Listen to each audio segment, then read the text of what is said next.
Assalamu alaikum and good morning.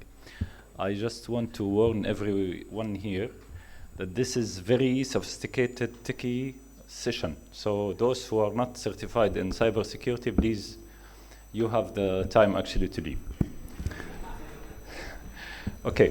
First, I would like to thank Extentia actually for allowing me as co-chair and advisory board member for Middle East and Africa from FAIR Institute to come and to present actually in this great audience. So, what's FAIR? FAIR Institute stands for Factor Analysis of Information Risk, is an institute made of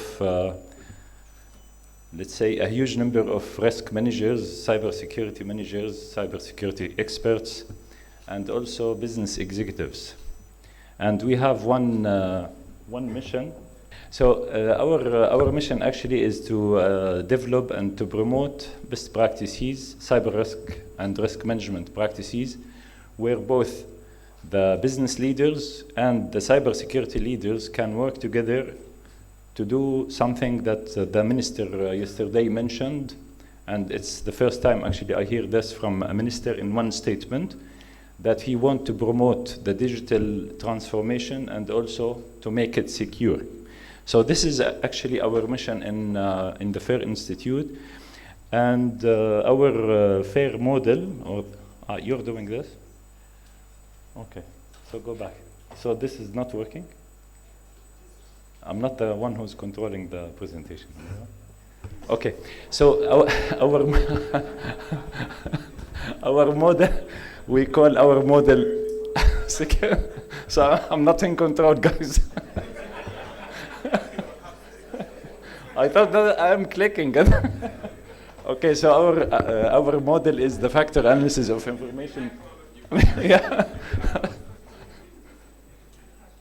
Okay, so our model, which is the factor analysis of information risk, is developed for the last maybe 20 years in this non-profit organization, actually to solve two main problems. One of them is the cybersecurity programs, and especially the national cybersecurity programs, because 2 years back there was a survey by Gartner, the well-known research center, asking more than 200 CISOs across Europe and US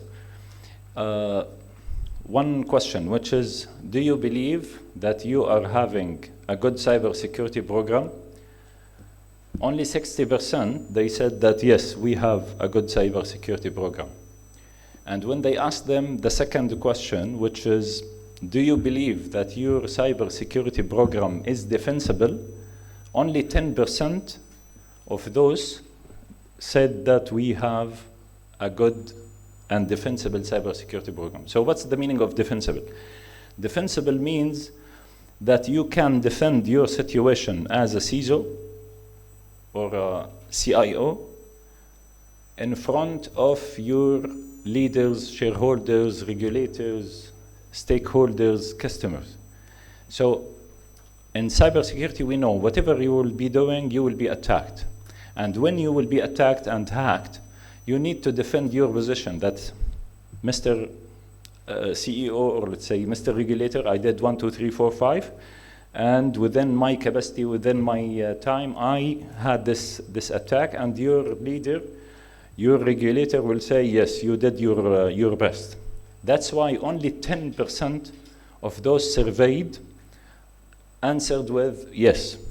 So that means 90 out of 100 CISO or CEOs surveyed, they believe that they cannot defend their decisions. And that's why most of the cybersecurity programs failed, because most of the cybersecurity programs do like that one. So we do something during the audit, and after the audit, we get back to the same situation. So this is one of the problems that we are solving, or we're trying to solve. The second one is this.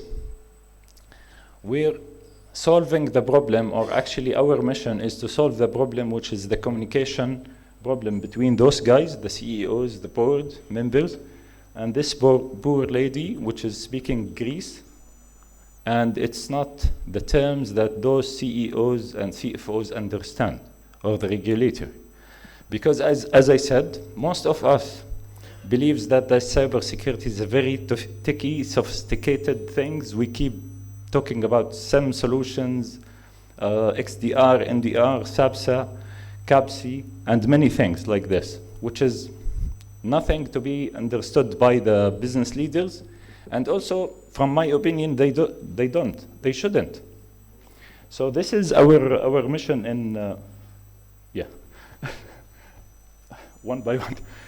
This is our mission in the FAIR Institute, and we need to know that all organizations, whatever the organization is, wherever, they will be running in limited resources. I don't believe that any one of us is having one machine like that, which is creating or generating or printing dollars, so we can buy all the type of controls or solutions or products. And if, I don't know if you're having one like this, please send it to my room. But even if you have this printer and you can print dollars, you will not have a machine to print people or resources. So they will implement those technologies and they will implement those controls. And even if you have this one and that one, you will not have a machine to stop the time until you fix everything before the hackers. So the enterprises will always run, grow, and transform in limited resources. And it's very critical for the cybersecurity leaders, for national leaders, CEOs, CFOs, to understand that they have to select the right controls, which is give me some controls, guys. Which is enterprise-driven, economical, and also trustworthy. So the art of cybersecurity, especially on a national level, or let's say the enterprises, is to select the right controls which will make the most effective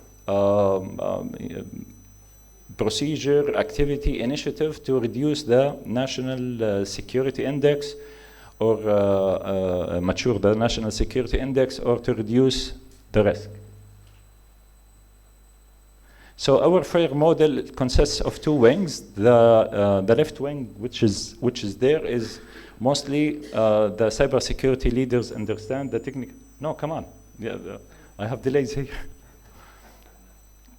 Let's vote. Can you give me 10 minutes instead of 5 that Madan gave me?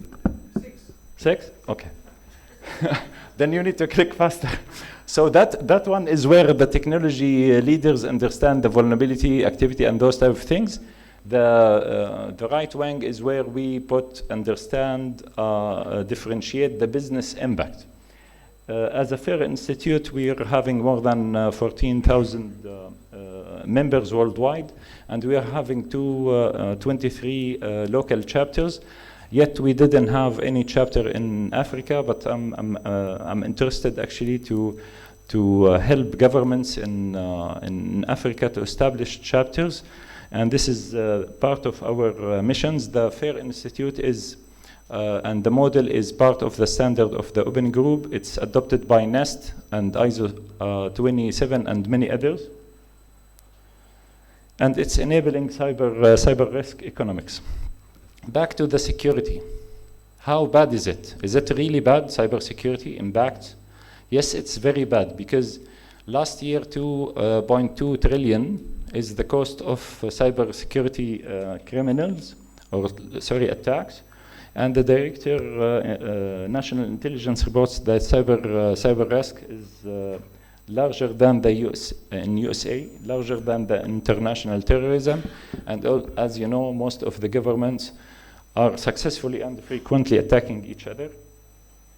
And this is the national revenue and economy for the cyber criminals, which is much higher than the China in this industry, and USA.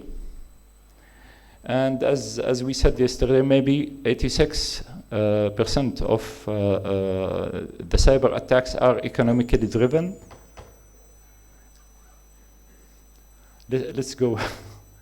Okay. And the cost of entry to cyber crime is very, very low, because just go to the dark web. Sorry, don't go to the dark web. Never go to the dark web. just go to the dark web, and you can buy or outsource a DDoS attack with $500. This is actual numbers. I didn't do it, but I know about it. And you can create a dummy banking website with 60-something dollars. Sorry, I'm trying to jump. And this is very attracting business for cyber criminals, because, as we said, smart cyber criminal can do millions while he is at home having some popcorns, and he's not afraid of to be caught. Can we go more? So what we need to do, actually, we need to understand first that the cybersecurity is not a technology problem. It will never be a technology problem.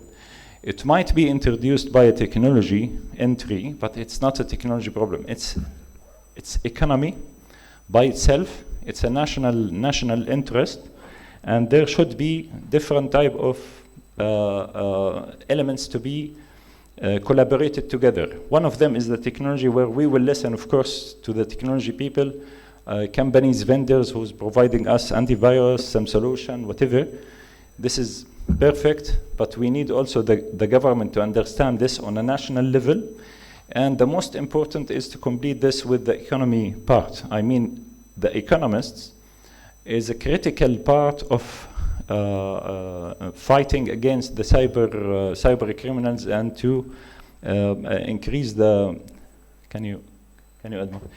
To increase, or let's say elevate, the maturity index, cybersecurity maturity index on a national level. So we need to start, 3 points, Madam. We need to start actually teaching in our academia, in our schools, the technical part and the management part. This is very critical. No nation, no country will be able to sustain or to elevate their national cybersecurity index if they didn't start from academia. And this is something that might be critical for Africa, because the more we are teaching people those, the more we can create economy for the country, protect ourselves, and also provide those services to the. And also we need to work on the incentive of having cybersecurity from both sides. I mean, the governments usually look at the national security from a national security point of view, while the vendors, let's say the companies which is installing, for example, critical infrastructure, they are taking cybersecurity from economical point of view. They want to do less because they are driven by economy. So this incentive problem is a very, very critical. The third one is the regulation, because most of the regulations that we have seen is actually compliance driven. So compliance is not actually the right way to do cybersecurity, because the compliance will end up like what we saw: a road before audit, the road during the audit, and the road after the audit.